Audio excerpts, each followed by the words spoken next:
जूही की आंखों की रोशनी काफी कम थी, इसलिए जूही डॉक्टर के पास अपनी आंखों का चेकअप कराने के लिए जाती है। जूही की आंखों का चेकअप करने के बाद डॉक्टर बताते हैं। आप हरी मिर्च या तीखा कुछ खाती हैं? ना ना, तीखा तो मैं बिल्कुल नहीं खाती। और हरी मिर्च, अरे नहीं नहीं, बिल्कुल भी नहीं। मुझे तीखा खाया ही नहीं जाता। तीखा खाने से मेरी आंखों का क्या संबंध है? देखिए, आपको थोड़ी बहुत तो हरी मिर्च खानी चाहिए, क्योंकि हरी मिर्च को खाने से हमारी आंखें तेज होती है। इसीलिए ना आपको ना खान पीन में ना परिवर्तन करना होगा, और परिवर्तन ही संसार का नियम होता है। कहते हैं ना, परिवर्तन की शुरुआत आज से होती है। तो आप आज से शुरू कीजिए। आप अपने खाने में परिवर्तन कीजिए, इससे ना आपकी आंखों की रोशनी बढ़ेगी। डॉक्टर है या गवार है? अरे, मिर्ची खाने से आंखें कैसे ठीक हो सकती हैं? मैं ही पागल हूँ जो यहाँ गई। कुछ भी बोले जा रहा है ये तो। देखिए, आपका चश्मा बनेगा, लेकिन बहुत ही कम पावर का। जूही थोड़ी देर बाद घर आ जाती है। तभी जूही की ननंद प्रीति कचौरी और आलू की सब्जी लेकर आती है और अपनी भाभी के पास लेकर जाती है। भाभी, आज मैं फेमस बंसल कचौड़ी वाले से कचौड़ी लाई हूँ, खाओगी आप? बहुत अच्छी लगती है। इसकी आलू वाली तीखी सब्जी, आए हाय, खाकर देखो, मजा आ जाएगा आपको। अरे ओ हाँ, आप तो तीखा खाती ही नहीं हो। खैर, मेरे लिए तो अच्छा ही है ये, मैं खाऊंगी। वाओ। प्रीति चटकारे लगाकर कचौरियाँ खा रही होती है। प्रीति को कचौरी खाते देख जूही के मुंह में पानी आ जाता है और वो खुद को रोक नहीं पाती। प्रीति, थोड़ा सा मुझे भी देना, मैं भी तो खा कर देखूं कि आखिर इतना क्या है इसमें जो तुम इतनी तारीफ कर रही हो इसकी। लो भाभी, खाकर देखो, लेकिन खाने के बाद ये मत बोलना कि मैं पूरा ही दे दूं आपको। अरे नहीं बोलूंगी, तुम दो तो सही। प्रीति कचौरी और आलू की सब्जी अपनी भाभी को भी दे देती है। जैसे ही जूही एक चम्मच खाती है तो उसे बहुत ज्यादा हिचकी आने लगती है। ये देखकर प्रीति तुरंत पानी लेकर आ जाती है। ये लो भाभी, पानी पियो। मुझे नहीं पता था कि आपको हिचकी आने लगेगी। आप जल्दी से पानी पी लो। मैं आपको कभी नहीं बोलूंगी फिर से कचौड़ी खाने को। आप मत ही खाया करो तीखा। जूही पानी पीती है तो उसकी हिचकी रुकती है। अरे नहीं प्रीति, मुझे बहुत अच्छी लगी ये तीखी आलू की सब्जी। मैं हमेशा ही फीका खाना खाया करती हूँ ना, तो शायद इसलिए मुझे हिचकी आने लगी है। ये तो तुम हमेशा ही खाती रहती हो। एक काम करो, ये तुम मुझे दे दो और अपने लिए कुछ और देख लो। भाभी, नहीं नहीं, रहने दो। वैसे ही आपको हिचकी आ रही है। आपको आदत नहीं है तीखा खाने की। अगर आपको कुछ हो गया ना तो मुझे घर से बाहर निकाल देंगे। अरे प्रीति, कुछ नहीं होगा। तुम भी कैसी बातें कर रही हो? पक्का ना भाभी, खा लोगी ना?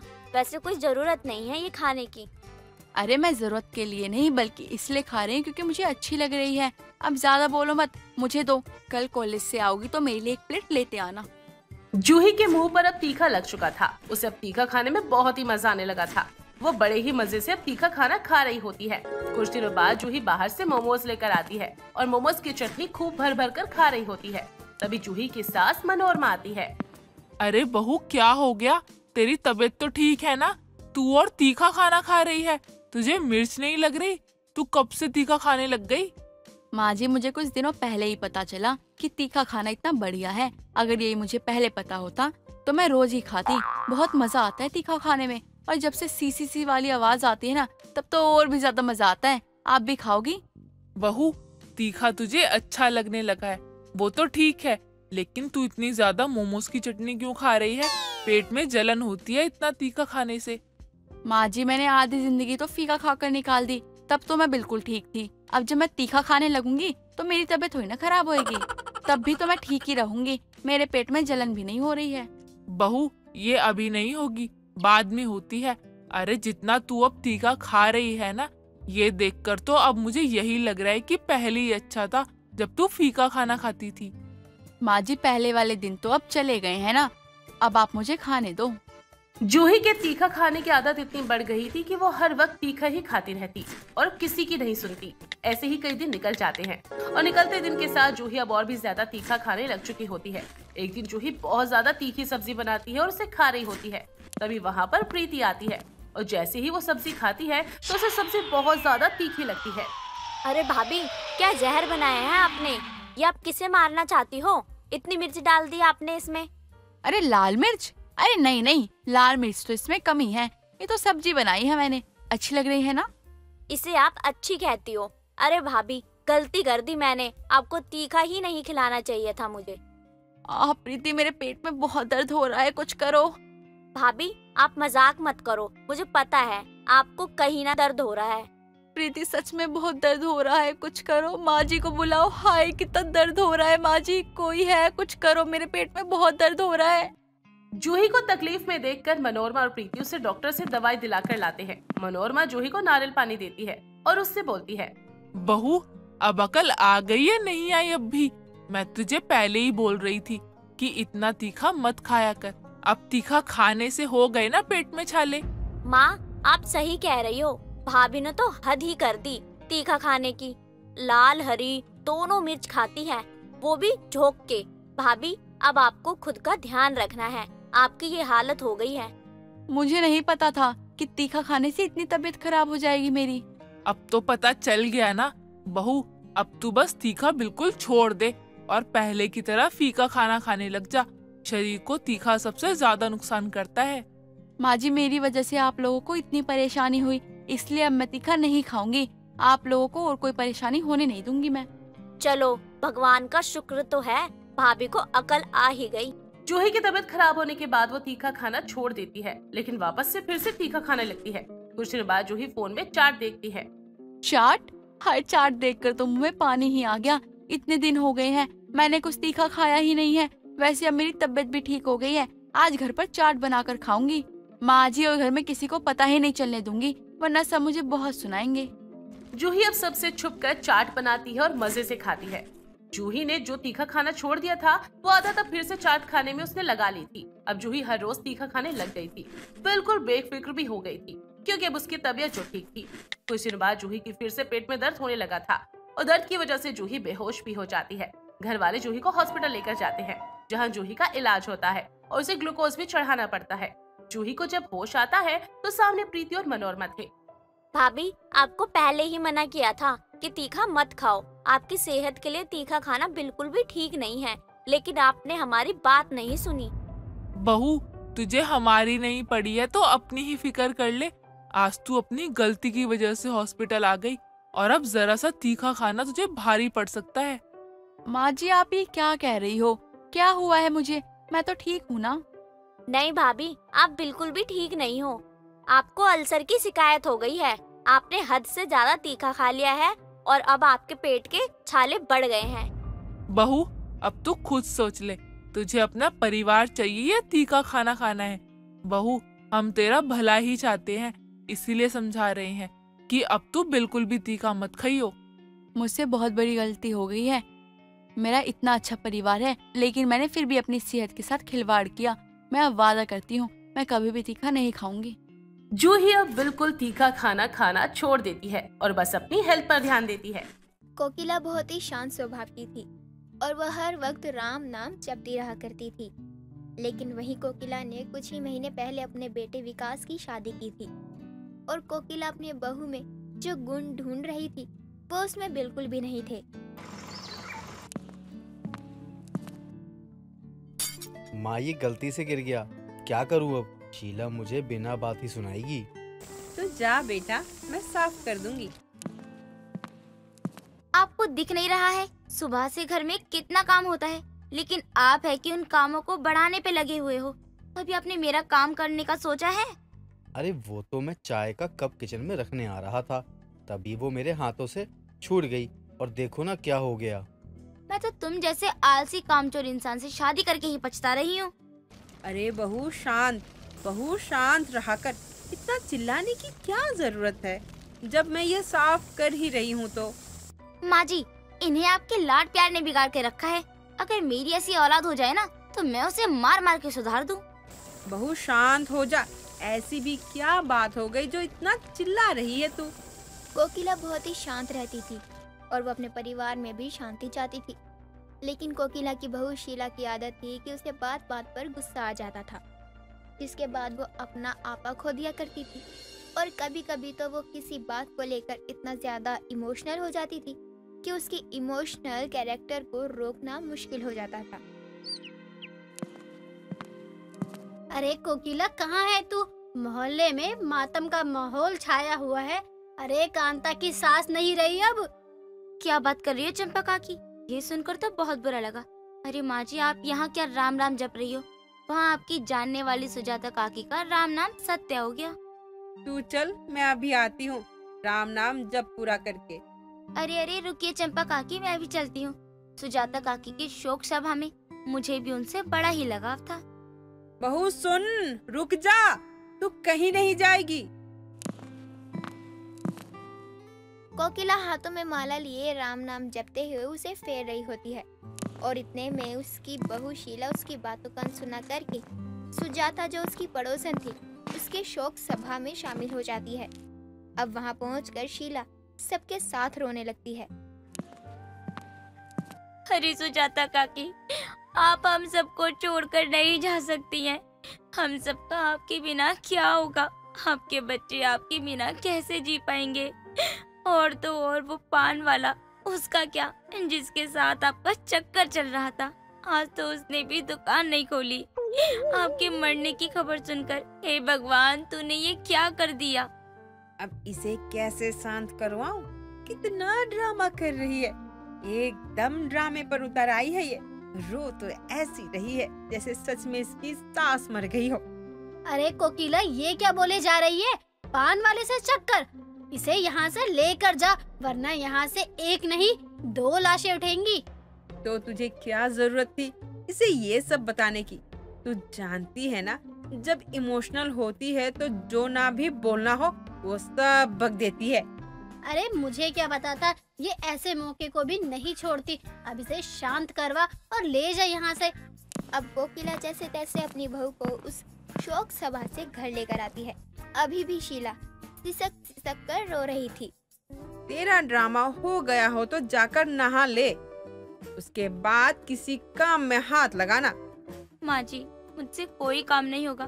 कितनी अच्छी भली थी सुजाता काकी, परसों ही मुझे देखकर कह रही थी शादी को काफी समय हो गया है, मैं अपने पोता पोती का मुंह कब देखूंगी। बेचारी काकी ने मुझसे कितनी ही आस लगाई थी, लेकिन मैंने उनकी एक ख्वाहिश पूरी नहीं की। अरे बस कर बहू, बिना मतलब रोए जा रही है उस सुजाता के लिए। अरे सबको एक दिन जाना है, तुझे भी और मुझे भी, हम सबको। चुप कर और शांति बनाए रख, रो रो कर पूरा घर सर पर उठा रखा है। माँ जी, हो गई मैं चुप, इतना रोना तो पड़ता ही है। आप तो मुझ पर बिना बात ही गुस्सा कर रही हो। शीला इमोशनल होने पर भी खुद को रोक नहीं पाती थी और जब उसे गुस्सा आता तो वो चुप ही नहीं होती थी। ऐसे में कोकिला जो शांत रहना पसंद करती थी, उसकी शांति भंग हो जाया करती थी। ऐसे ही समय बीतता है। एक रोज देर शाम गली में क्रिकेट खेल रहे बच्चों का बॉल शीला के हॉल में चला जाता है। अरे कोई घर पर है क्या? अरे मेरी बॉल चली गई। अरे कोई सुन रहा है मेरी बात? ओए फूले गुब्बारे, यहाँ क्या लेने आया है? और तू अंदर कैसे घुस गया? पैरों में देख कितनी मिट्टी लगी है तेरे। अरे ओ आंटी, मेरी बॉल मुझे वापस दे दो, वही लेने आया हूँ मैं, और आपकी कोई बात नहीं सुननी मुझे। तेरी तो मोटे मुझे आंटी बोलेगा? कमसिन जवान लड़की को आंटी बोलेगा तू? कोकिला दादी, अरे देखो आपकी बहू मुझे मार रही है। ए कोकिला दादी, अरे बचा लो मुझे, अरे बच्चे की जान ले लेगी ये। अरे मार देगी मुझे। अरे मेरी दादी चंपा का क्या होगा? अरे वो बेचारी किसको पोता पोता करके अरे बिस्किट खिलाएगी, अरे चॉकलेट खिलाएगी। बहू क्यों परेशान कर रही है तू बच्चों को? और अगर गलती से उसका बॉल अंदर आ गया है तो इतना हंगामा क्यों मचा रखा है? बच्चा है, उन्हें बॉल दे दे, चले जाएंगे यहाँ से। माँ जी, इस मोटे के मगरमच्छ वाले आंसू पर मत जाइए आप। इसका ये रोना धोना ना सब नाटक है, एक नंबर का नौटंकी है ये मोटा। कोकिला अपनी बहू की एक बात नहीं सुनती और वो गोलू को उसका बॉल निकाल कर दे देती है। गोलू भी बॉल पाकर बहुत खुश हो जाता है। अब गोलू जाने लगता है तो शीला गोलू को चिढ़ाते हुए बोलती है, मोटे अब दोबारा आया ना तो यही बॉल तेरे सर पर फेंक कर मारूंगी, समझा? बहू शांत रहे, वो बच्चा है। अब तू क्या बच्चों से भी ऐसी लड़ेगी? इस उम्र में तुझ पर ऐसी हरकतें शोभा नहीं देती। माँ जी, उस मोटे ने मुझे पता है क्या कहा? उसने मुझे आंटी कहा। अरे वो चंपा का पोता है, जैसे उससे तू बात करेगी वो भी तुझसे वैसे ही बात करेगा। कोकिला अपनी बहू को समझाती रहती है, लेकिन शीला अपना मुंह तक बंद नहीं करती जब तक गोलू रोने नहीं लगता। अब चंपा भी कोकिला को उसकी बहू की हरकतों पर सुनाकर जाती है। कोकिला इन सब से परेशान हो चुकी थी, लेकिन अब वो भी क्या करती, अपनी बहू को समझा देती, और वो समझती ही नहीं थी। एक रोज चंपा, शीला और कोकिला साथ में बाजार जाते हैं। बहुत जल्दी चल, सब्जी लेने में ही इतना समय लग गया है कि अब शाम हो चुकी है। घर पहुंचते हुए अंधेरा हो जाएगा। माँ जी देखिए, किसी की शादी होने जा रही है। अरे माँ जी, इन्होंने तो नागिन धुन बजा दिया। अब मैं अपने आप को कैसे रोकूं? अरे बहू, लेकिन सुन तो, कहाँ जा रही है? हमें घर जाना है। तेरी बहू बिल्कुल शांत नहीं है। भगवान ने भी कहाँ ऐसी बहू घर भेज दी। राम रे राम, देख तो कोकिला कैसी नागिन की तरह नाच रही है। अब मैं क्या करूं इस औरत का? जितनी बार भी मैं इसे शांत होने को कहती हूँ, ये उतनी ही ज्यादा अशांति फैला देती है। अरे मैं तो कहती हूँ इसे कहीं आने जाने ही नहीं दिया कर, वरना किसी दिन ये तुझे बुरा फंसाएगी। आज मैं इसे कुछ नहीं कहूँगी, बस बहुत हो गया। चल चंपा, हम घर चलते हैं। इसका जब नाच खत्म होगा तब वो खुद आ जाएगी। कोकिला गुस्से में अपनी बहू को अनजानी बारात में नाचता हुआ छोड़ाती है और घर आकर भगवान के पास राम नाम जाप करने बैठ जाती है। इधर बारात आगे बढ़ती है तो वो देखती है कि उसकी सास और पड़ोसन चंपा काकी वहाँ है ही नहीं। लगता है माँ जी घर चलेगी, मुझे यहाँ अकेला छोड़ गई। मुझे कैसे भी करके जल्दी से घर पहुँचना होगा। मैं भी कितनी पागल हूँ, माँ जी की एक बात नहीं मानती हूँ। देखो तो रात हो चुकी है और ये दो लोग मेरे पीछे आ रहे हैं। भाग शीला भाग, अगर तुझे अपनी जान प्यारी है तो। अब जैसे तैसे शीला घर पहुंचती है और अपनी सास को सारी बातें बताती है और अपनी सास से माफी भी मांगती है। इस इंसिडेंट के बाद शीला कितनी घबराई होती है कि वो दोबारा कभी अपनी सास की बात ना मानने की गलती नहीं करती। शारदा अपनी बेटी विजय, बहू रानी और 12 साल के पोते पिंकू के साथ रहा करती थी। ऐसे ही एक दिन शारदा अपनी बहू से कहती है, बहू मुझे एक गिलास पानी तो देना, बहुत प्यास लग रही है, गला सूख रहा है मेरा। अरे इतना गला फाड़ कर बोलेगी तो गला नहीं सूखेगा तो क्या सूखेगा? हद होती है। जब से उठी हूँ तब से घर का पूरा काम किए जा रही हूँ, लेकिन किसी को कोई फर्क नहीं पड़ता। पता है बहू थक जाती है, लेकिन इस बेचारी बूढ़ी पर तरस खाकर एक गिलास पानी दे दे। नहीं, मैं नहीं दे सकती। अगर इतनी ही प्यास लग रही है तो खुद से उठकर पी लो। जब देखो ये कर दे बहू, वो कर दे बहू, मानो तो इनकी नौकरानी हूँ जैसे। अगर मेरे बस में होता तो मैं खुद चलकर पानी पी लेती। मैं अंधी हूँ और बूढ़ी भी हूँ, तू समझ सकती है ना बहू। बहू इतनी लाचार हूँ मैं। अरे लाचार वगैरह कुछ नहीं हो आप, बस काम चोरी कर रही हो। अब तो मन उठ गया है इस घर से, पता नहीं कब सुकून मिलेगा मुझे। क्या लाचारी आ गई है मुझ पे। पहले मेरा बेटा एक आवाज लगाने पर मेरे हर काम कर दिया करता था, और अब ऐसा कि मुंह फेर कर चला जाता है जैसे कि मुझे जानता ही न हो। उफ, ये बदलते रिश्ते। शारदा अंधी थी और उम्र के साथ उसके हाथ पैर ने भी काम करना बंद कर दिया था। शारदा अकेली खुद से बातें कर रही थी, तभी वहाँ पिंकू आता है और दादी को पानी का गिलास देते हुए बोलता है, दादी ये लीजिए पानी, आपको बहुत प्यास लग रही है ना, ये लीजिए मैं आपके लिए पानी लेकर आया हूँ। आप ना चिंता मत करो, मैं हमेशा आपकी मदद करूँगा दादी। अरे मेरा बच्चा, बस तू ही तो है जिसको मेरी फिक्र लगी रहती है, वरना यहाँ तो हर कोई बदल जाता है, चाहे वो खून का रिश्ता ही क्यों ना हो। दादी ये खून कैसे बदलता है और हमको कैसे मालूम होगा कि हमारा खून बदल गया है? अरे मेरा बच्चा, तू अभी छोटा है, तुझे कुछ मालूम नहीं है कि खून के रिश्ते कैसे बदलते हैं, लेकिन तू ऐसे कभी मत बदलना। अगर तू बदल गया तो तुझ में और तेरे पिताजी में क्या ही फर्क रह जाएगा। अरे दादी, मैं पापा कैसे बन सकता हूँ, मैं तो पिंकू हूँ ना। दादी रुको, मैं आपके लिए कुछ खाने को लेकर आता हूँ। नहीं बेटा, मुझे कुछ नहीं चाहिए, तू मेरे पास बैठा रहे, मेरे लिए यही बहुत है। दादी आप किससे बात कर रही हो, मैं तो यहाँ हूँ। पिंकू इतना बोलकर किचन में चला जाता है। जब वो खाना लेकर अपनी दादी के पास आ रहा था, तभी रानी पिंकू को बुलाती है और उसे बोलती है, बेटा पिंकू, ये खाना तू खाएगा मेरे बच्चे, भूख लग रही है ना मेरे बच्चे को? नहीं माँ, ये खाना दादी के लिए है। उनको बहुत भूख लगी है, इसीलिए मैं उनके लिए खाना लेकर जा रहा हूँ। माँ जी, माँ जी, आपको जरा भी अक्ल नहीं है क्या? छोटे से बच्चे से खाना मांगती हो। हे भगवान, अगर मेरे बच्चे को भी चोट लग जाती ना तो क्या होता मेरे बच्चे का? मेरे बच्चे से काम करवाते हुए आपको शर्म नहीं आती? लेकिन बहू, मैंने तो पिंकू को कुछ बोला ही नहीं है कि मुझे भूख लगी है। वो खुद मेरे लिए खाना लेने चला गया। मुझे पता ही नहीं चला कब वो मेरे पास से उठकर बाहर खाना लेने चला गया। माँ, दादी की कोई गलती नहीं है। दादी के लिए मैं खाना लेने आया था। दादी ने मुझे कुछ नहीं कहा करने को। अरे अभी से झूठ बोलने लग गया। माँ जी, आपके साथ रहेगा ना तो पता नहीं क्या क्या सीखेगा। आने दे तेरे पापा को, तब बताती हूँ। नहीं बहू, विजय से कुछ मत कहना, वरना इस छोटे से बच्चे को बहुत डांट पड़ेगी। मुझ बुढ़िया की बात मान ले बहू। अरे आप ही तो हो इस घर की सुख चैन छीनने वाली। अगर आपको अपने पोते से इतना ही प्यार है तो आज के बाद मेरी बेटी को कभी अपने पास मत बुलाना। ठीक है बहू, आज के बाद मैं अपने पोते से नहीं मिलूंगी। बस मेरे बच्चे को माफ कर दे, मैं तेरे पैर पकड़ती हूँ। शारदा की इतना गिड़गिड़ाने पर रानी पिंकू की शिकायत अपने पति विजय से नहीं करती।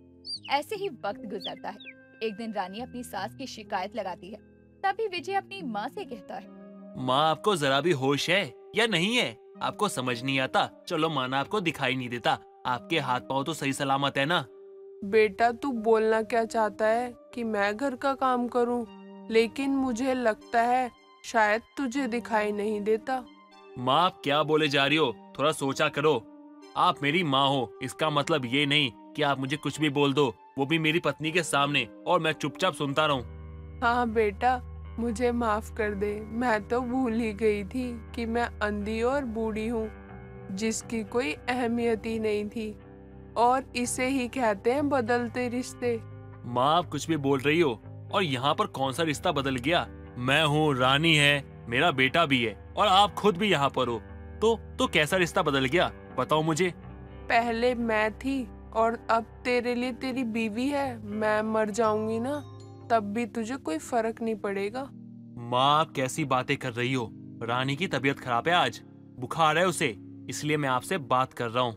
बेटे, बीमार तो मैं भी हूँ कितने दिनों से। मैंने दवाई नहीं ली, ना ही तेरे पास मेरे लिए वक्त है, और ना ही बहू ने मुझे दवाई ला कर दी है।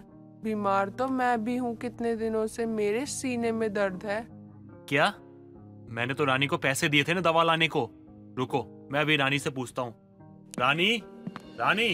विजय रानी के पास जाकर शारदा की दवाइयों की बातें कर रहा था कि तभी रानी बेहोश होने का नाटक करती है और बाहर शारदा को भी दिल का दौरा पड़ता है। विजय रानी को लेकर डॉक्टर के पास जा रहा था। तभी शारदा के पास बैठा पिंकू बोलता है, पापा, पापा, दादी के सीने में बहुत दर्द हो रहा है। देखो ना, क्या हो गया दादी को? कुछ बोल भी नहीं रही है। कुछ नहीं हुआ दादी को, वो ठीक हो जाएंगी। तुम्हारी मम्मी बेहोश हो गई है। मैं तुम्हारी मम्मी को देखूं कि दादी को देखूं?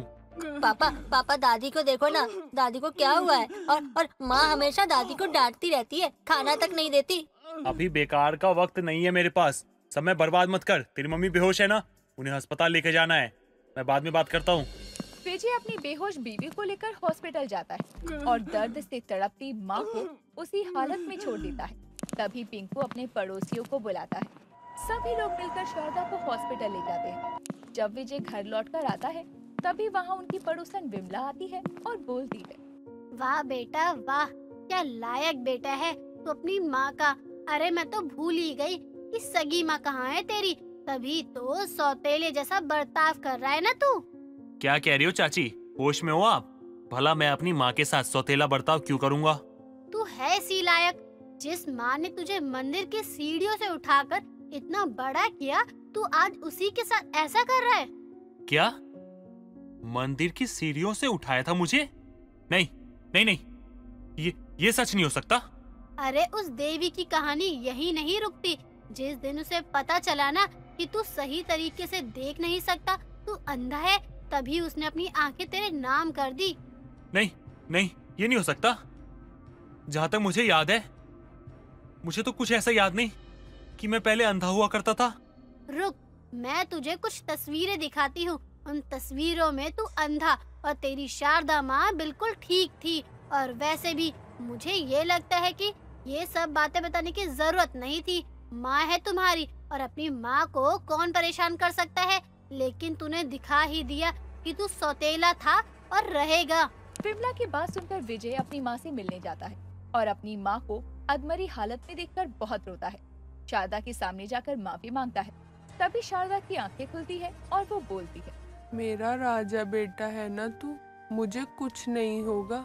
जब तक मेरे पास मेरा परिवार है मुझे कुछ नहीं होगा।